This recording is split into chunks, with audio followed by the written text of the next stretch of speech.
Bismillahirrahmanirrahim. Assalamualaikum warahmatullahi wabarakatuh.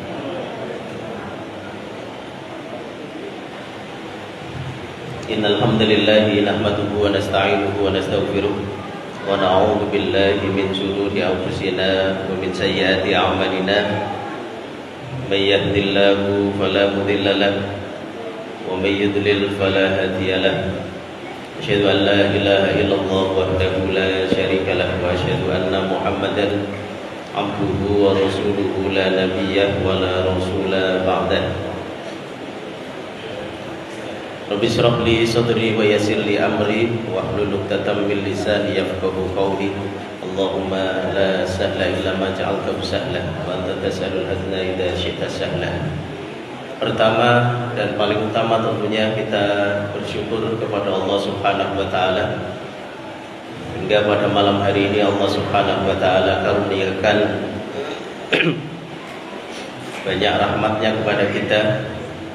Kita bisa dipertemukan oleh Allah Subhanahu wa taala kembali dalam majelis ilmu. Mudah-mudahan kumpulnya kita berada di majelis ini, masjid ini menambah daripada keberkahan hidup kita, dan mudah-mudahan duduknya kita bermajelis ini menjadi hujah di hadapan Allah Subhanahu wa taala bahwa kita tidak menyia-nyiakan ayat-ayatnya, bahwa kita tidak menyia-nyiakan hadis-hadis Rasulnya, dan kita bagian daripada pengikut Rasulullah SAW yang setia. Amin. Allahumma amin. Salawat dan salam terlimpahkan tercurahkan kepada Nabi Muhammad SAW, keluarga beliau, para sahabat beliau, dan para pengikut beliau yang tetap istiqomah berada di atas sunnah beliau hingga akhir zaman. Majelis yang dirahmati Allah Subhanahu wa taala, terakhir kita masih di Quran surat Al-Alaq kalau tidak salah, karena terlampau mungkin cukup lama kita libur Ramadan, Syawal, kemudian Dzulqa'dah, dan kita masuk Dzulhijjah, baru kita memulai kajian rutin malam Rabu ini. Kalau boleh sedikit mereview apa yang terakhir kita sampaikan supaya tidak ujuk-ujuk masuk ke pembahasan yang baru begitu, yaitu Quran surat Al-Alaq ayat yang kelima, 'allamal insana ma lam ya'lam. Kalau tidak salah terakhir itu 'allamal insana ma lam ya'lam. Ya Allah mengajarkan manusia apa yang tidak diketahuinya. Ini adalah ayat terakhir dari wahyu yang pertama kali turun dengan Iqra' bismi rabbikal ladzi khalaq, khalaqal insana min 'alaq, Iqra' wa rabbukal akram, alladzi 'allama bil qalam, 'allamal insana ma lam ya'lam. Ayat yang terakhir dari ayat atau surat yang pertama kali turun. Di sini Allah Subhanahu wa taala menggunakan kata al-insan.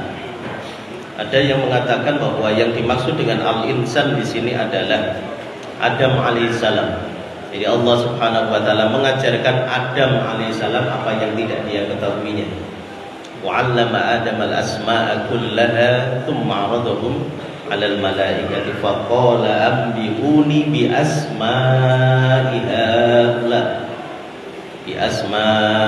haula in kuntum shodiqin. Dialah dia ajarkan kepada Adam nama-nama benda semuanya. Kemudian dia perlihatkan kepada para malaikat seraya berfirman, sebutkan kepadaku nama semua benda ini jika kamu memang benar.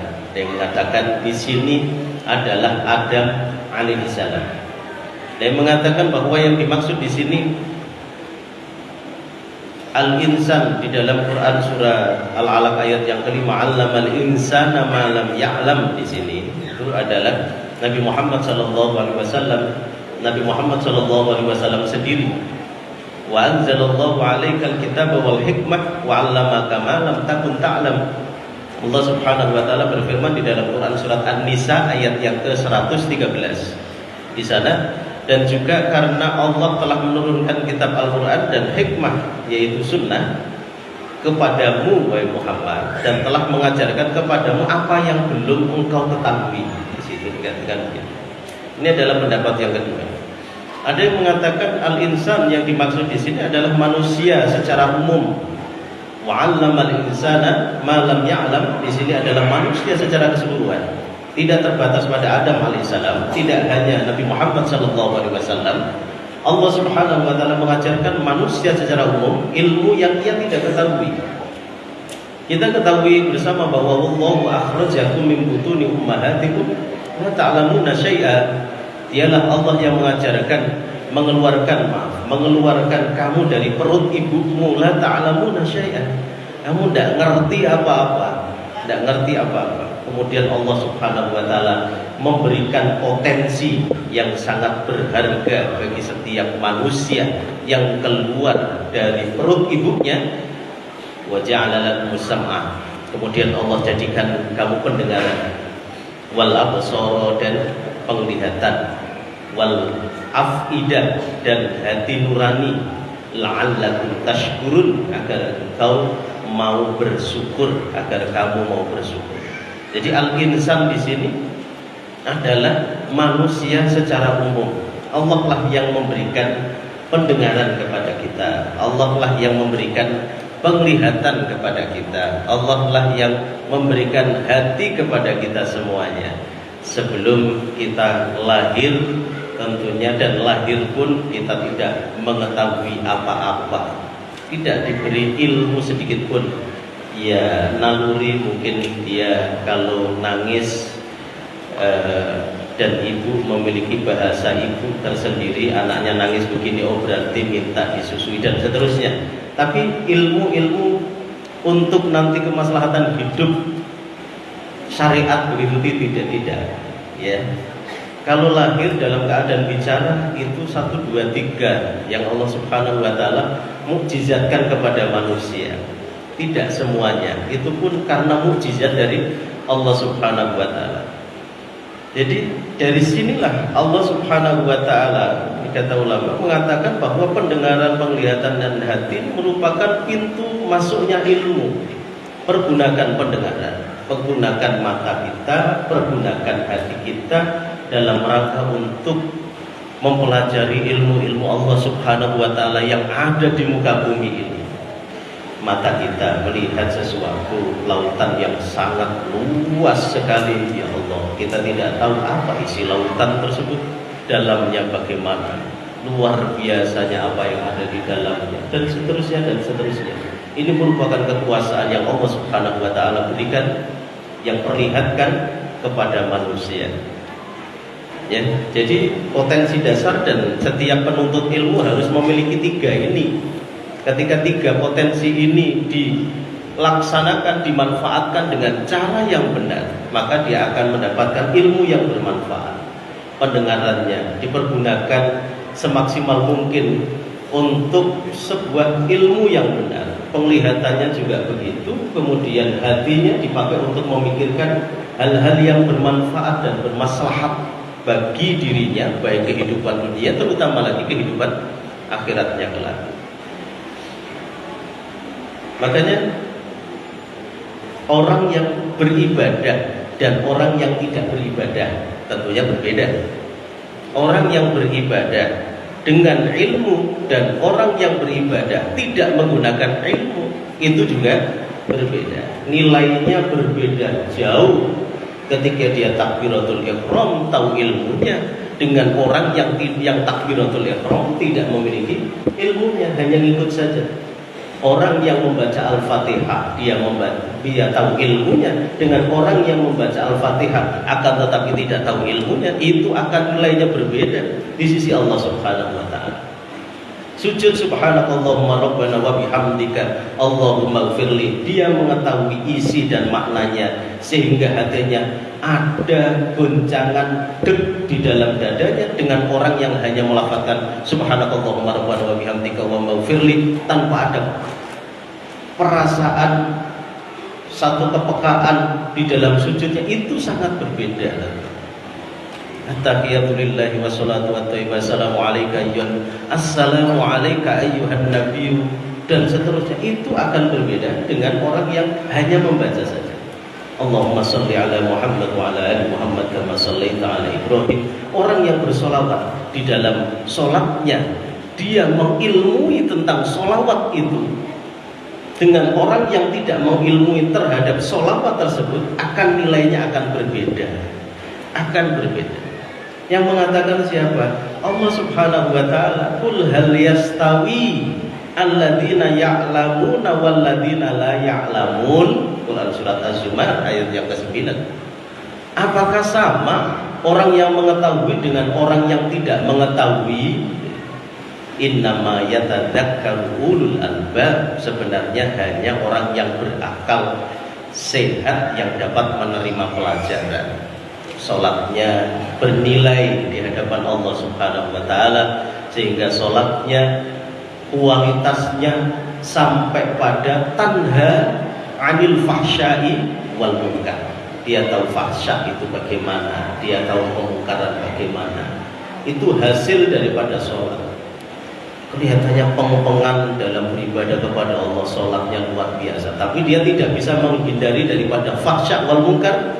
Berarti ada sesuatu dalam sholatnya yang tidak diilmui tadi. Allamal insana ma'lam ya'lamnya terhadap ilmu itu, terhadap sholat itu tidak ada ya. Dan ini berlaku dalam segala hal, baik di dunia maupun di akhirat ya, semuanya. Bahkan coba Allah subhanahu wa ta'ala, terakhir kita kajiannya di sini, Allah subhanahu wa ta'ala itu membedakan anjing yang tidak berilmu dengan anjing yang berilmu ya. Anjing yang menemani orang yang berilmu dengan anjing yang tidak menemani orang yang berilmu. Anjing yang menemani orang yang berilmu disebut, mereka berkata 6, salah satunya anjingnya, kan begitu kan, anjing mereka. Quran surat Al-Kahfi disebut kalbuhum sampai sekian kali, nilainya sampai berharga sekali. Nilai anjing yang notabene-nya setiap masyarakat itu sering kali menggunakannya untuk sebuah umpatan. Tapi ketika disandingkan dengan orang yang berilmu, orang-orang yang memperjuangkan agama Allah, Allah tidak melupakannya. Allah tidak melupakannya. Seorang wanita mulia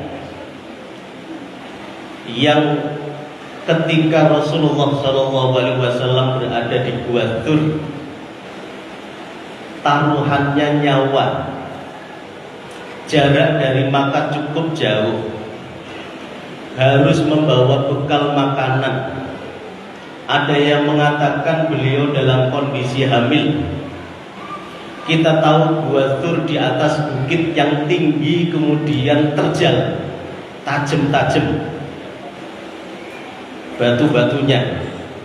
Kemudian dia naik ke sana. Yang satu ngembala kambing untuk menghilangkan jejak, kambingnya banyak sehingga jejak Nabi Muhammad bersama Abu Bakar As-Siddiq radhiyallahu anhu itu tidak kelihatan. Yang satu membawa bekal untuk bapaknya dan Rasulullah SAW, yang mana ipar beliau. Kesusahan dalam membawa, akhirnya ikat pinggangnya itu dirobek menjadi 2. Apakah para ahli sejarah itu membuang kalimat gatun nakotoin, yaitu orang yang memiliki 2 selendang? Tidak. Karena dikaitkan dengan Islam, karena dikaitkan dengan ilmu, karena dikaitkan dengan perjuangan Islam. Sehingga ahli sejarah tidak pernah, karena Rasulullah SAW mengatakan kepada seorang wanita ini, yaitu Asma binti Abu Bakar As-Siddiq radhiyallahu anha, itu datun nakotoin, tidak dilupakan. Begitu juga tadi ya, kalau kita kembali ke sini, anjing tadi itu yang berilmu dengan anjing yang tidak berilmu di dalam Quran surat Al-Maidah ayat yang keempat itu tidak dilupakan oleh itu dibedakan oleh Allah Subhanahu wa taala. Yas'alunaka madza ukhilla lahum qul ukhilla lakumut thayyibat wa ma 'allamtum minal jawarihi mukallibina tu'allimunahunna mimma 'allamakumullah fakulu mimma amsakna 'alaikum wadhkuru smallahi 'alaihi. Mereka bertanya kepada Muhammad, apakah yang dihalalkan bagi mereka? Katakanlah, yang dihalalkan bagimu adalah makanan yang baik-baik dan buruan yang ditangkap oleh pemburu yang telah kamu latih.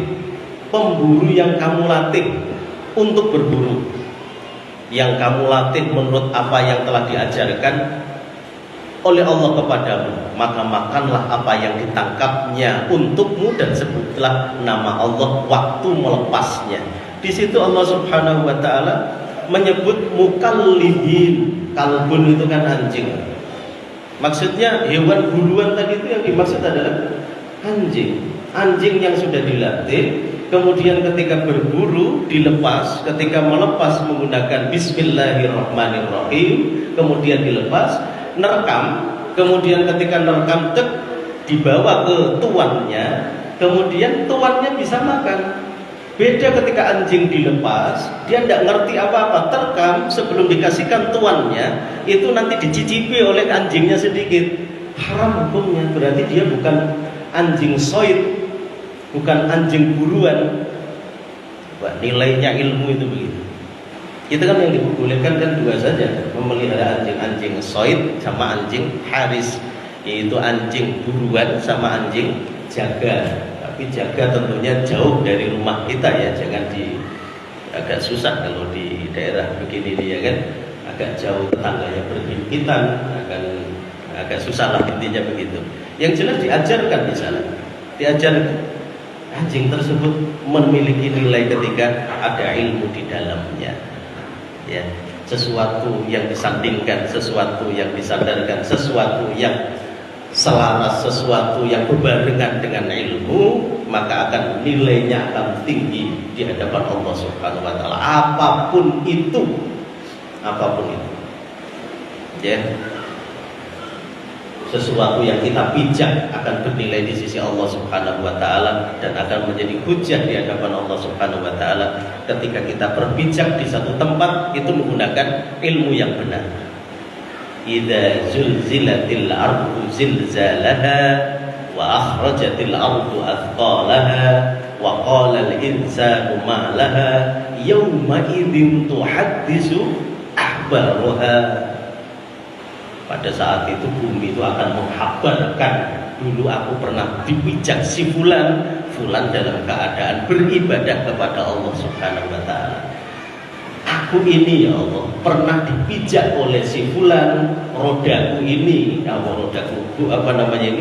tanah ini, dia bicara sendiri, itu pernah dilewati oleh rodanya si fulan dalam rangka untuk sholat jamaah, dalam rangka untuk berdakwah, dalam rangka untuk menuntut ilmu, dalam rangka untuk mencari maisha, niatnya karena Allah Subhanahu wa taala. Semuanya akan menjadi saksi di hadapan Allah Subhanahu wa taala. Ketika semuanya bersandingan dengan ilmu. Enggak hanya kerja tok gitu tanpa ada niat bismillahirrahmanirrahim, la haula wala quwata illa billah. Jalan keluar itu kalau sudah keluar itu meskipun di situ sunnah harusnya agak ditekankan bismillahirrahmanirrahim, la haula wala quwata illa billah. Kalau keluarnya itu bersama rombongan ditulis Pak di mobilnya, kalau tidak hafal suruh takbir bareng-bareng anak-anak, Allahu Akbar, ikutin bapaknya yang harus nyampaikan di mobil itu Allahu Akbar, ikuti istri-istrinya Allahu Akbar, Allahu Akbar, Allahu Akbar, Allahu Akbar, Allahu Akbar, Allahu Akbar, subhanalladzi subhanalladzi. Apa yang kami amalkan begitu kalau perjalanan, subhanalladzi subhanalladzi sakhkhara lana hada wa ma kunna anak saya yang 5 itu ngikutin wa ma kunna lahu, setiap perjalanan yang jauh dan membawa mobil lahu mukrin wa inna ila rabbina lamunqalibun.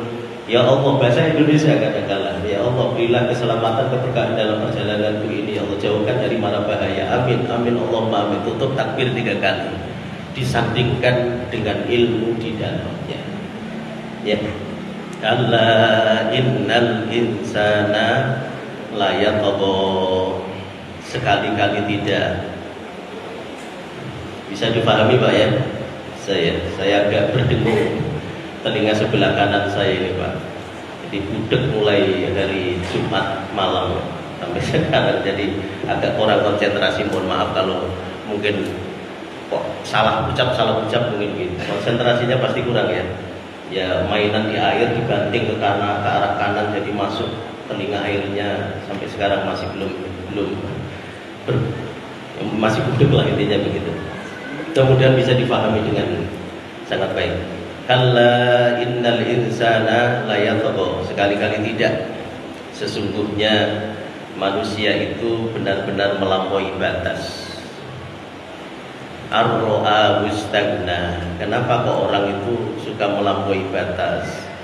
Karena ada dua sebab. Abu Jahal itu melampaui batas karena ia telah memiliki harta yang banyak, merasa jumawa, merasa gembedi, merasa wah. Kemudian yang kedua, karena ia memiliki kedudukan yang tinggi di tengah-tengah kaumnya. Itu akhirnya ia kalla innal insana la yatgha. Ia benar-benar melampaui batas. Tetapi meskipun ayat ini ya lewat itu berkaitan tentang Abu Jahal, tapi maknanya umum, mencakup seluruh manusia yang lupa akan dirinya karena sudah merasa hebat tadi ya. Allah menyebutkan sebab mengapa orang terkadang itu melampaui batas dan berbuat kezaliman, yaitu karena ia merasa dirinya sudah cukup. Akhirnya lupa semua, lupa daratan, lupa kembali kepada Allah Subhanahu wa ta'ala. Kehidupannya sudah mapan. Karena tafsirnya ini adalah berkaitan tentang Abu Jahal, dan Abu Jahal saat itu kehidupannya adalah kehidupan yang mapan. Dia lupa bahwa rizkinya itu pemberian dari Allah Subhanahu wa ta'ala. Dari mana asalnya, untuk apa ia pergunakan, dia lupa. Sehingga orang-orang yang semacam ini, meskipun dalilnya ini adalah teruntuk kepada Abu Jahal, maksudnya adalah untuk umuman siapapun yang melampaui batas, diberi nikmat Allah Subhanahu wa ta'ala berupa harta, tapi dia lupa, sudah merasa wah, layak atau sungguh dia telah melampaui batas, dan dia tidak tahu hak-haknya gimana. Kalau dia mukmin, mudah-mudahan Allah Subhanahu wa ta'ala kemudian ingatkan dan dia akhirnya kembali kepada Allah Subhanahu wa ta'ala. Kalau dia munafik dan dia adalah kafir, itu larinya adalah fi qulubihim maradun fazadahumullahu maradun. Di dalam hatinya sudah ada penyakit, tambah lagi penyakit karena sudah lupa tadi itu. Mempunyai ilmu yang tinggi dan merasa pokoknya setiap kali diskusi, debat, gembede badannya, jatuhkan orang lain. Kalau pendapatmu itu lemah begitu misalnya begitu ya.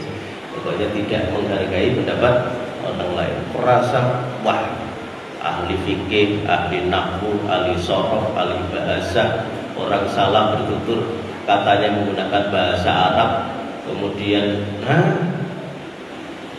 itu berbahaya sekali. Banyak yang jatuh di sana. Ya, apalagi ketika membaca. Ahli kiroah juga begitu. Tidak ada wakaf di situ, diwakafkan di situ. Itu kok udah ibtidak dari ini, begitu. Ya kan? Hati-hati dan berbahaya. Karena setiap orang kan bisa saja ilmunya dia baru belajar, ada yang sudah sampai, ada yang tertatih-tatih dia mau belajar, dan seterusnya dan seterusnya. Layak Allah. Ada orang yang diberi kekuatan tubuh yang sehat, yang ideal, sehingga meremehkan yang lainnya. Ya umurnya ya baru 30 tahun loh, sakit-sakitan aneh orang itu begitu ya. Ya alhamdulillah aku ini sudah 50 tahun ya tidak pernah sakit-sakitan. Ya alhamdulillah dia menyebut kalimat alhamdulillah, tapi kalau di dalamnya itu merendahkan orang yang sakit-sakitan, mohon maaf, ada teman begitu. Dia mau menikahi seseorang, Kemudian dia, mohon maaf Ustaz, ngomong ke saya begitu. Orangnya itu sakit ini dan sakit itu, Ustaz. Calon saya itu akhwatnya itu begini dan begini. Keburukannya disebut sama dia semua di hadapan saya. Oh gitu kan. Padahal menurut saya dia cocok sama aku. Enggak. Aku tahu. Padahal kan kedepannya begini. Sedangkan saya tahu dia memiliki penyakit ini dan itu, Ustaz. Alhamdulillah akhirnya tidak menikah dengan si fulanah tadi itu. Dia menikah dengan si fulanah yang satunya. Apa yang dia sebutkan penyakit terjadi pada istrinya, ya, masuk keluar rumah sakit, apa yang disebut tadi itu, ya, hanya hati-hati, nyebut, nyeletuk gitu, doa semuanya ya, hati-hati. Ya, sore tadi setengah 6 sampai jam 6 saya nelpon ibu saya, ya mungkin ibu saya agak kecewa sama siapa gitu, hati-hati mak ya, sambil ketawa-ketawa saya, hati-hati mak, didoakan yang baik-baik. Itu mungkin karena karakter saja itu. Anaknya itu kan ada yang A begini, B begini, C begini, D begini, C berikutnya, yang terakhir saya karakternya ya begini. Tolong dimaklumi semuanya, doanya yang baik-baik. Saya begitu, kiroah jam 6 saya izin istirahat. Ini kelihatannya perdana saya ngisi mak, minta doanya. Saya bilang begitu. Ya hati-hati, celetukan orang tua khususnya itu berbahaya sekali. Ya. Makanya apalagi sesama muslim, dan itu benar apa yang disampaikan oleh Rasulullah SAW. Ketika kita mendoakan saudara kita dalam diam kita, malaikat itu langsung mendoakan kita, waalaikum gitu. Pernah enggak kita mendoakan saudara kita dalam diam kita, tanpa ngomong-ngomong? Aku kemarin tak doakan loh sampean itu dalam sholat saya. Enggak usah, ngapain pamer? Ngelihat si seseorang, ya Allah, mudah-mudahan. Melihat seseorang, mudah-mudahan itu malaikat itu langsung otomatis wa'alaika, kamu juga begitu, mudah-mudahan bisa naik haji. Malaikat langsung wa'alaika. Ya, dalam dia pernah enggak kira-kira? Insya Allah pernah semua ya.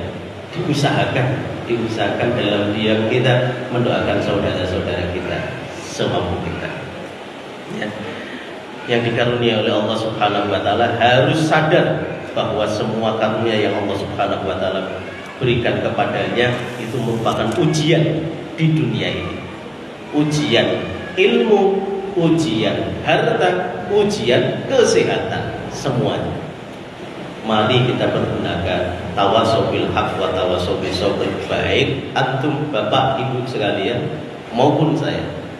Kita senantiasa evaluasi apakah sudah kita itu menjadikan nikmat yang Allah Subhanahu wa taala berikan kepada kita, dan setiap nikmat masing-masing orang berbeda, setiap ujian masing-masing orang berbeda, itu dijadikan sarana untuk mendekatkan diri kepada Allah Subhanahu wa taala. Oh, mungkin Allah pengen supaya saya banyak istighfar. Oh, mungkin Allah pengen agar saya memperbanyak tasbih dan seterusnya. Ya ayyuhan nasu antumul fuqara'u ilallah. Kata Allah Subhanahu wa taala Quran surat Fatir ayat 15. Wahai manusia, kamu itu fuqara, kamu itu masih memerlukan ilallahi, yaitu memerlukan Allah Subhanahu wa taala. Wallahu wal ghaniyul hamid, dialah Allah yang maha kaya, tidak memerlukan sesuatu, lagi maha terpuji. Inna ila rabbika ruj'a. Apa yang kamu sombongkan wahai Abu Jahal? Harta yang kamu miliki wahai Abu Jahal, sehingga menghina Nabi Muhammad SAW yang mulai dulu yatim piatu. Kedudukan yang kamu sombongkan wahai Abu Jahal, ilmu yang kamu sombongkan wahai Abu Jahal, karena Abu Jahal sebutannya bukan Abu Jahal sebelum menjadi Abu Jahal. Cara berpandangan, cara berbicara mempesona masyarakat sekitar itu. Kalau nanya kepada Abu Jahal, kedudukannya istimewa. Apa? Abul Hakam, bapaknya kebijaksanaan. Kalau sudah berbicara itu bisa menyelesaikan permasalahan orang lain. Retorikanya luar biasa. Apa yang kamu miliki wahai Abu Jahal? Ingat, inna ila rabbikar ruj'a. Ketahuilah bahwa sesungguhnya kamu nanti kepada Tuhanmu lah kamu itu akan kembali. saya itu tersentak dan tidak berpikir. Ya, setiap orang kan akan meninggal dunia. Beberapa waktu lalu ya, 1 bulan atau 2 bulan baru, mungkin di Kagandangan 2 ada ya, meninggal dunia. Kemudian terakhir mohon maaf, ibunya Allahumma fir lana warhamha wa'afiha wa'fu anha wa akrim nuzulaha, bapaknya Pak Aam ya. Anak saya itu bertutur, waduh langsung saya, apa meninggalnya mendekati Masjid DT, kan dari Kagandangan 2 tuh ke arah sini. Saya bukan ada apa-apa, itu langsung begitu. Ya meninggalnya kok mendekati masjid, ke arah Masjid DT katanya begitu. Aku itu udah, kalau pas api gimana? Ya udah tahu. Berpikir begitu. Anak saya yang kedua itu, pas aja namanya Afkar gitu. Sukanya Afkar itu. Kelihatannya mendekati ke arah DT. Mungkin setelah ini orang-orang dekat DT katanya begitu, Pak. Coba. Kan kita tidak tahu, semuanya tidak tahu, semuanya di tangan Allah Subhanahu Wa Taala, semuanya tidak tahu. Seger-beger kewarasan, malam masih bisa main bola, tenis meja dan lain sebagainya, paginya innalillahi wa inna ilaihi rajiun. Banyak duduk-duduk sama temennya, cengenges-cengengesan, canda-candaan, tiba-tiba gelusur. Ada enggak? Ada, banyak sekali. Makanya suatu ketika Fudail bin Iyad ini pernah berkata kepada seseorang, kam atat alaika, kamu sekarang umurmu berapa? Ini adalah gurunya Imam Syafi'i rahimahullah. Kamu umurmu berapa? Maka laki-laki tersebut mengatakan situ nasana, ya Syekh 60 tahun katanya. Qala fa anta mundu sittina sanatan tasiru ila rabbik. Ketahuilah nak, wahai laki-laki, sudah 60 tahun kamu ini sedang berjalan menuju Rabbmu. Sedang berjalan menuju Rabbmu. Yushiku an tablugha. Sebentar lagi kamu akan sampai, katanya begitu. Faqala rajulu, maka laki-laki yang diajak ngomong oleh Fudail bin Iyad tadi mengatakan, inna lillahi wa inna ilaihi raji'un, katanya begitu. Faqala Fudail, maka Fudail mengatakan, ata'rifu tafsirahu, kamu ngerti tidak maknanya inna lillahi wa inna ilaihi raji'un tadi itu? Kemudian Fudail melanjutkan, ana lillahi 'abdun wa ilaihi raji'un, sesungguhnya aku ini bagi Allah adalah hamba dan kepadanya lah kita itu akan dikembalikan. Kemudian Fudail mengatakan juga, faman 'alima annahu lillahi 'abdun wa annahu ilaihi raji'un, barang siapa yang sudah sadar, ngerti, faham bahwa dirinya itu hamba Allah dan hanya kepada Allah dia itu akan kembali, fa ya'lamu annahu mauqufun, maka dia akan sadar bahwa dia itu akan berdiri di hadapan Allah Subhanahu wa taala. Itu imannya. Kita tidak yakin bahwa kita akan berdiri di hadapan Allah Subhanahu wa taala dengan ilmu, kita yakin tidak akan berdiri dengan ilmu, kafir gitu. Barang siapa yang ngerti bahwa dirinya adalah hamba Allah dan dia akan kembali kepada Allah, maka dia pasti akan sadar bahwa sesungguhnya dia mauqufun, dia akan berdiri di hadapan Allah. Wa man 'alima annahu mauqufun, barang siapa yang sadar bahwa dirinya akan berdiri di hadapan Allah Subhanahu wa taala, fa ya'lamu annahu mas'ulun, dia akan sadar bahwa dia itu akan ditanya oleh Allah Subhanahu wa taala. Kata Fudail. Kemudian beliau melanjutkan, wa man 'alima mas'ulun, barang siapa yang sadar bahwa dirinya itu akan ditanya, falyu'idda lis-su'ali jawaban, maka siap-siap dari sekarang untuk persiapan bagaimana jawabnya nanti di hadapan Allah Subhanahu wa taala. Inna ila rabbika ruj'a. Ara'aital ladzi yanha. Bagaimana pendapatmu tentang orang yang melarang? Siapa yang melarang di sini? Kembali lagi, Abu Jahal. Melarang apa? Abdan idza shalla, melarang seorang hamba ketika sedang sholat, yaitu Nabi Muhammad SAW. Nabi sholat diganggu, Nabi dakwah diganggu, ya kan? Nabi begini direcoki, Nabi begini begini dan begitu kan, ya, dihalang-halangi. Mungkin kalau di luar sana ustadz-ustadz besar begitu, dihalangi dakwahnya sampai mungkin dibubarkan pengajiannya, mungkin bisa saja begitu. Tapi saya pernah dapat nasihat dari seorang ustadz begitu. Nanti kalau misalnya di medan dakwah ternyata ada yang menghalang-halangi, jalan saja. Kalau sudah jalan, pasti yang menghalang-halangi tadi itu tersakiti, pasti jengkel hatinya. Lah membuat jengkel orang yang menghalangi dakwah itu ibadah, karena kita sedang menghalangi, sedang membuat sakit para setan, katanya begitu. Jalan saja katanya. Ya. Dan dulu pernah Abu Jahal itu melakukan hal semacam itu kepada Rasulullah SAW yang sedang sholat.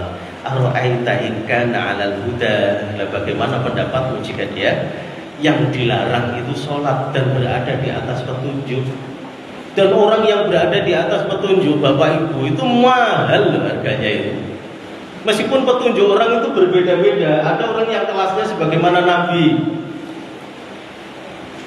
ada yang disebut dengan ulul azmi yang manusia biasa melihat itu tidak mungkin, dihajar habis-habisan sampai semacam itu, ditawari gunung, ditaruh di Taif, kok bisa-bisanya mengucapkan dari lisannya itu Allahumma hdi qaumi fa innahum qaumun la ya'lamun. Coba, ada yang tingkatannya sebagaimana ashabul Uhdud, sudah pernah kita kaji, itu digergaji kepalanya itu pelan-pelan supaya keluar dari agama mereka, digergaji pelan-pelan sampai terbelah, dia teriak-teriak dan diam. Berat, tafsirnya kan begitu. Gergaji, bukan diselam begitu lehernya, digergaji pelan-pelan. Kuat. Ada yang tingkatannya sebagaimana para sahabat. Sabrun ya ala yasir fa inna mau'idukumul jannah, kata Rasulullah. Hanya begitu saja. Sabar wahai keluarga Yasir, janjimu nanti surga. Ada yang begitu, ada mungkin level-level, ya kita yang paling, semuanya kita paling bawah. Tapi tetap hidayah itu mahalnya luar biasa. Dipegang Pak, doakan anak kita dengan ta'awun. Coba kita lihat dari dua nabi yang dua-duanya adalah ulul azmi, Pak. Yang satunya adalah Nuh, yang satunya adalah Ibrahim alaihissalam. Nuh, Pak, karena hanya perintahnya itu, karena anaknya itu tidak mendapatkan taufik. Perintahnya apa sih Nuh itu kepada anaknya? Nah, naik kapal. Itu tok kan, Pak? Suruh loncat begini tok loh, Pak. Melangkahkan kaki tok. Naik kapal, nak. Wah, aku nanti naik pohon yang tinggi nanti. Enggak ada yang selamat, nak. Naik lagi air itu. Nah, naik kapal. Enggak, aku nanti naik gunung yang paling tinggi. Kon naik kapal tok. Bahasa orang Jawa begitu. Ya, suruh naik kapal saja. Enggak, aku nanti yang paling tinggi. Sampai akhirnya Allah mengatakan, ini kalau isamin ahli, itu bukan keluargamu. Naik kapal. Bandingkan, kita tidak membandingkan. Naudzubillah summa naudzubillah. Pendidikan seorang nabi tidak di sana. Sudah berusaha keras tentunya Nuh alaihissalam, dan termasuk Nabi ulul azmi dengan Ibrahim alaihissalam. Bukan disuruh ngangkat kakinya ke kapal. Nah, tadi malam umurnya 13 tahun. Nah, tadi malam aku mimpi. Ya, aku disuruh nyembelih kamu. Ya, terus menurutmu bagaimana? Kerjakan. Ibnu Asyur mengatakan, seandainya ucapan Ismail saat itu maka dia seperti anaknya Nuh alaihissalam. Ya, Pak. Berat ya, Pak. Taufik itu mahal. Langkah kaki tok, culit begitu. Culit itu apa sih? Bahasa Indonesia enggak? Loncat plok gitu tok. Sama yang satu, aku disuruh nyembelih kamu. Ya abatif al-mada tukman satajiduni insyaallah minas sabirin. Coba. Hari ini dimonumenkan, di letaknya itu di atas bukit begitu, ada tubuhnya, disitulah letak disembelihnya. Sebelum disembelih masih sempat ngomong, Pak, cincin bajunya, lengan bajunya, supaya tidak kena darahku. Coba. Kemudian ikat saya kencang-kencang, nanti diinjek kencang-kencang supaya ketika mau taruh saya cepat ngalir darahnya dan cepat selesainya. buka baju saya, nanti sampaikan ke ibu saya, mudah-mudahan ini jadi kenang-kenangan. Lama dinanti-nanti dari istri yang kedua Hajar itu, yaitu Ismail alaihissalam, umurnya kelas 1, kelas 2 SMP begini. Diajak ini mau, ditinggal bapaknya ke Palestina, ke tempat Sarah mau, ayo bangun Ka'bah, ayo, diajak gotong royong, ayo, enggak main HP dulu, enggak begitu, ya, nggak diajak gotong royong mau, disuruh ini mau, dibalas saja bangun Ka'bah mau, mimpi suruh nyembelih, ya, if'al mada tuh, ya kerjakan, satajiduni insyaallah minas shakirin. Ini saya berbicara tentang mahalnya taufik, mahalnya hidayah. Kalau sudah ada, kita kan sudah ada. Meskipun kadarnya kita semua yang hadir di sini tipis kan, tidak sebagaimana ashabul Uhdud tadi itu, tidak sebagaimana para nabi, tidak sebagaimana para sahabat, tidak sebagaimana para tabi'in, tapi yang tipis ini kita jaga bareng-bareng. Dengan cara apa? Saling menasihati. Hajar Mekah itu udah kayak begini, sendirian, kentang-kentang sendirian, gak ada orang lain, hanya dikasih sedikit air minum dan beberapa dari kurma.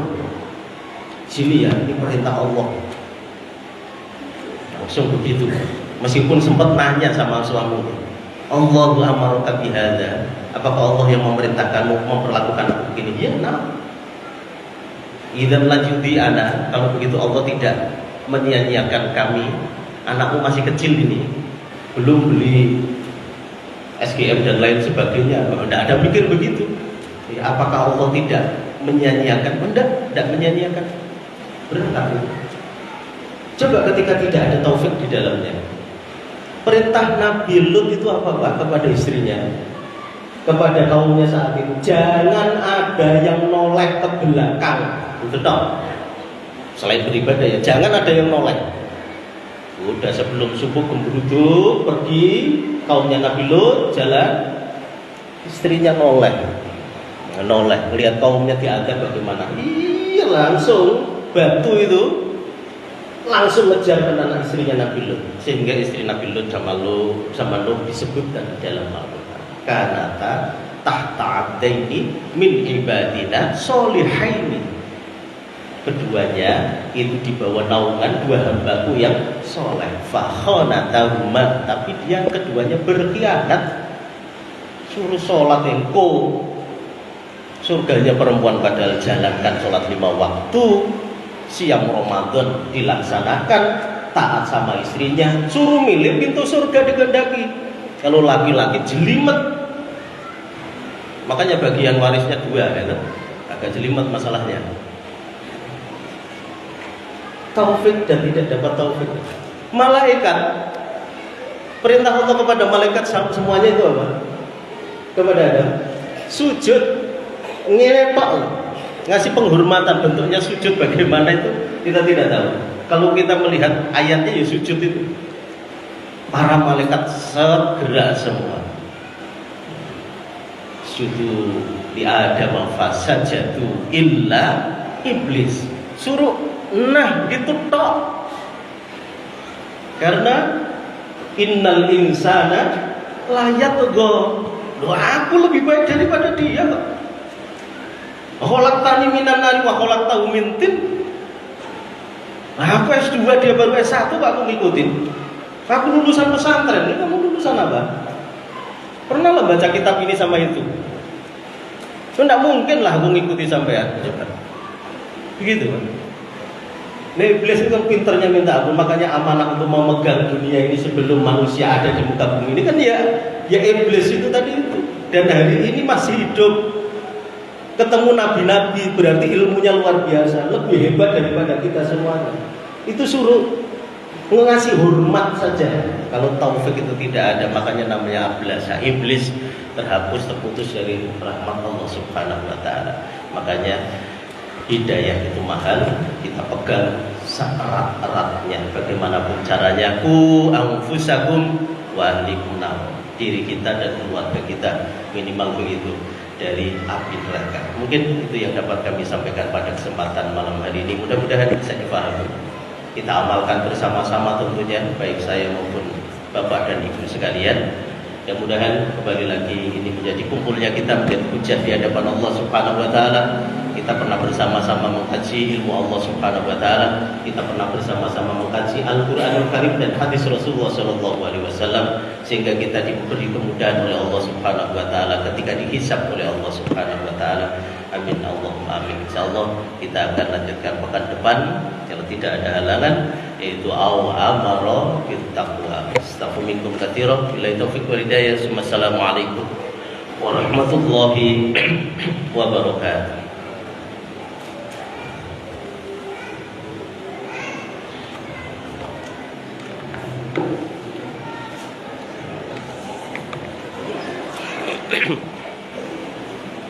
Matikannya mana ya, lupa. Oh iya.